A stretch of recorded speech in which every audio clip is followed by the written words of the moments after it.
आज हम बात करेंगे कि दूसरी और कुछ जो पहले अपन ने ओविस्ट की बात की थी अब से पहले कि ओविस्ट किन्हें कहा गया, जिन्होंने ओवम में मिनिएचर या प्री फॉर्मेट होने का दावा किया था। दूसरी ओर अपन आज बात करेंगे कि कुछ जो ग्रुप था साइंटिस्टों का, उनका जो मत था कि स्पर्म के शीर्ष में जो स्पर्म होता है उसका शीर्ष पार्ट होता है, उसमें एनिमल का मिनिएचर उपस्थित होता है जो ओवा से न्यूट्रिशन प्राप्त कर वह डेवलपमेंट दर्शाता है। यानी मिनिएचर होगा स्पर्म में और वो डेवलपमेंट कब शुरू करेगा, जब ओवा उसमें आएगा और ओवा से वो न्यूट्रिशन लेगा तो ओवम से न्यूट्रिशन प्राप्त करने के बाद में वह डेवलपमेंट करता है। निकोलस हार्टशोकर के अनुसार जो स्पर्म में उपस्थित जो सूक्ष्म प्राणी है, जो मिनिएचर उसको होमनकुलस कहा, और इस थ्योरी के जो समर्थक थे उन्हें स्पर्मिस्ट कहा, अथवा जो वो एनिमलक्यूलिस्ट की संज्ञा भी उनको दी गई।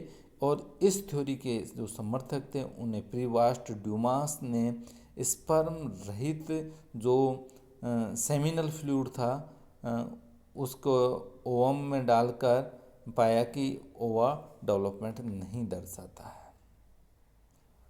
इस प्रकार जो लंबे समय तक इनके दो जो साइंटिस्टों के ग्रुप बने, जो उनकी अपनी अपनी तर्क के आधार पर वो बहस करते गए, और अंत में आस्कर हर्टविग तथा फॉल ने 1875 में यह अवधारणा प्रस्तुत की। इसके अनुसार कि भ्रूण डेवलपमेंट के दौरान स्पर्म एंड ओवम के डिफ्यूजन के साथ साथ इनके जो न्यूक्लियस का भी डिफ्यूजन होता है, जिसे वर्तमान समय में फर्टिलाइजेशन के दौरान एम्फीमिक्सिस कहते हैं। वान कालिकर ने जो टेस्टिज में स्पर्म के फॉर्मेशन का समझाया और स्पर्म व ओवम के जो फिजिकल कांटेक्ट को अस्वीकार किया। इसके अनुसार स्पर्म केवल ओवम को उत्तेजित करता है, स्टिमुलस एक्साइटेड करता है, स्टिमुलस देकर। हार्टविग ने जो अपनी थ्योरी में बताया कि जो ओवा होता है, ओवा में केवल एक जो स्पर्म का एंटर करता है और एम्ब्रियो की जो सभी सेल्स होती हैं इस जो युग्मित जो न्यूक्लियस होता है उसको प्राप्त करती है। फॉल के अनुसार जो स्पर्म एंटर की जो क्रियाविधि को समझाया गया, उसके पश्चात जो एनिमल में डेवलपमेंट की दोनों जो जाइगोट होते हैं वो गैमेट्स होते हैं, उनकी उपयोगिता को समझा गया। अब आता है थ्योरी ऑफ एपिजेनेसिस। थ्योरी ऑफ एपिजेनेसिस उसे कहते हैं कि जो न्यू एनिमल्स है उसका जो इवोल्यूट होकर उद्भव होकर स्पर्म और ओवम से कंप्लीटली उनका डिफ्यूज हो जाते हैं, और इस कारण से जो नवजात में दोनों जो जनक होते हैं उनके गुण पाए जाते हैं।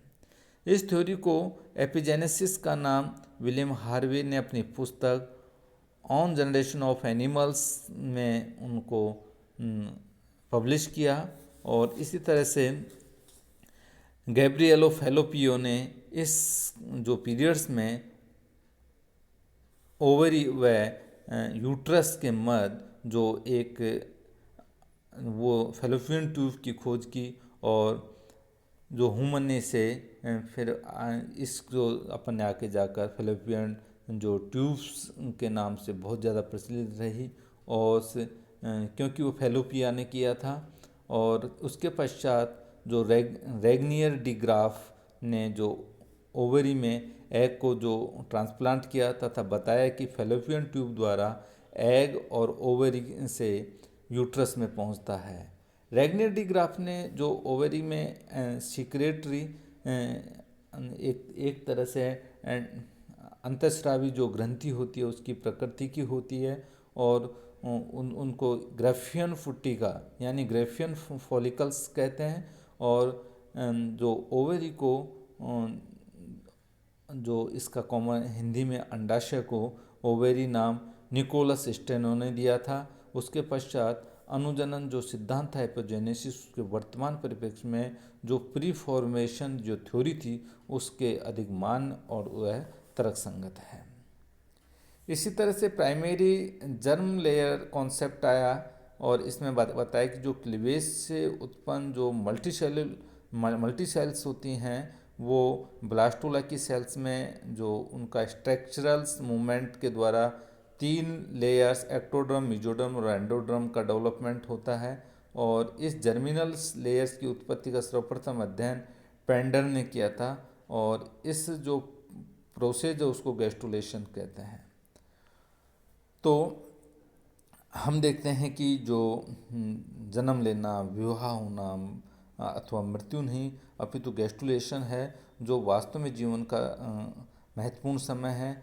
एफ.आर. लिली ने क्यूटोप्टेरस एनालिड्स में जो क्लीवेज को अवरुद्ध कर पाया कि जो विभिन्न कोशिकाओं में जो सेल्स में भी जो प्राइमरी डेवलपमेंट की जो घटनाएं होती हैं, जो फिनोमिनन होती हैं, उनको फिंक एंड मैकले ने पाया कि जो पॉसिबिलिटी जो एक्टोडर्म, मेसोडर्म और हाइलिन की जो लेयर्स होती हैं उनसे वो जुड़े रहते हैं। और ब्रेंकियोस्टोमा में ये 3 लेयरों के इस जो फॉर्मेशन की क्रियाविधि कोवलेस्की ने प्रस्तुत की थी। बाद में आया जो बेयर का कॉन्सेप्ट आया और बेयर का कॉन्सेप्ट में यह बताया कि यह सिद्धांत कार्ल अर्नस्ट बेयर ने दिया था 1792 टू 1876 तक वो रहे। और उन्होंने अपनी जो उनको जो फादर ऑफ मॉडर्न्स एम्ब्रियोलॉजी भी कहते हैं। और बेयर ने अपना जो रिसर्च था वो एपिस्टल्स, कमेंटर तथा डेवलपमेंटल हिस्ट्री ऑफ एनिमल्स के जो रिसर्च पेपर थे उनमें वो पब्लिश हुए। और उनके अनुसार उन्होंने माना था कि जो एनिमल डेवलपमेंट के दौरान जो कॉमन कैरेक्टर्स हैं पहले तथा उस एनिमल के जो स्पेसिफिक कैरेक्टर हैं वो बाद में डेवलप होते हैं।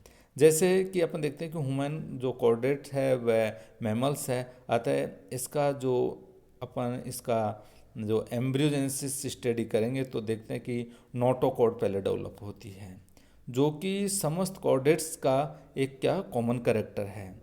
उसके पश्चात मैमल्स के जो विशिष्ट कैरेक्टर होते हैं जैसे उनके ईयर पिन्ना है, हेयर है और स्तन ग्रंथियाँ आदि डेवलपमेंट होती हैं। तो सभी एनिमल्स में सबसे पहले जो कॉमन कैरेक्टर्स फिर कुछ स्पेसिफिक कैरेक्टर्स उत्पन्न होते हैं। सबसे अंत में उनके जीनस और स्पीसीज के जो कैरेक्टर होते हैं वो उत्पन्न होते हैं।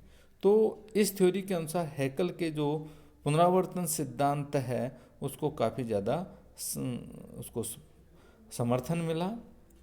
और इसी कड़ी में अपन आगे देखेंगे कि जो एनिमल्स का बायोजेनेटिक लॉ एंड रेसिप्रोकेशंस थ्योरी क्या होती है। इसमें देखते हैं कि यह मूलर और हैकल ने इस थ्योरी को दिया था और इनके अनुसार जो सभी एनिमल्स हैं वो जो डेवलपमेंट के दौरान जो उनके कॉमन कैरेक्टर होते हैं वो पहले डेवलप होते हैं। उसके पश्चात उनके स्पेसिफिक कैरेक्टर होते हैं जैसे फिशीज है, एम्फीबिया है, रेप्टाइल्स है, बीज है, मैमल्स है। उनमें डेवलप होने के दौरान इन सभी जो कॉमन कैरेक्टर्स पहले डेवलप होंगे, बाद में नोटोकॉर्ड की प्रेजेंसी है, फेरिंगल्स गिल्स है, स्लिट है तथा उनका डोर्सल ट्यूबुलस नर्व कॉर्ड है जो कि सभी जो कॉर्डेट्स के कॉमन कैरेक्टर हैं। उसके पश्चात उनकी जो क्लास है उसमें जो कॉमन कैरेक्टर हैं वो उत्पन्न होते हैं जैसे कि जो मैमल्स होते हैं उसमें हेयर की प्रेजेंसी है, ईयर पिन्ना की प्रेजेंसी है, स्तन ग्रंथियों की उपस्थिति है। सभी जो मैमल्स होते हैं उनमें डेवलपमेंट के दौरान ये कैरेक्टर्स पाए जाते हैं। उसके पश्चात जो एक ही क्लास के सभी एनिमल्स हैं उनमें भी अपने अपने ऑर्डर के कैरेक्टर्स, उसके पश्चात एक ऑर्डर के सभी एनिमल्स के जीनस के कैरेक्टर, स्पीसीज के कैरेक्टर, जो विशिष्ट कैरेक्टर होते हैं वो उत्पन्न होते हैं। अर्थात जो एनिमल डेवलपमेंट की जो प्राइमरी स्टेज में एक दूसरे से समानता दर्शाते हैं। उसके बाद में जो परिवर्तन की जो और जो स्टेज होती हैं, अवस्थाएं होती हैं वो आती हैं। तो हैकल ने माना कि जो इवोल्यूशनरी जो डेवलपमेंट्स की जो सैकड़ों वर्षों में पूर्ण हुआ है वह एक एनिमल अपने जो ओंटोजेनी डेवलपमेंट के दौरान उन सभी स्टेज में से कम समय में गुजरता हुआ डेवलपमेंट होता है, अर्थात जो ऑन्टोजेनिक डेवलपमेंट होता है वह जो अपना कोई भी एनिमल्स होता है उसका व्यक्तिवृत्तीय परिवर्तन जातिवृत्तीय परिवर्तन को या डेवलपमेंट को दर्शाता है। ऑन्टोजेनिक रेफर्स टू फाइलोजेनी। इस तरीके से इन्होंने इस सिद्धांत को मान्यता दी और ये उस थ्योरी को बताता है कि किस तरह से इवोल्यूशन हुआ है। हाँ जी बोलिए सर।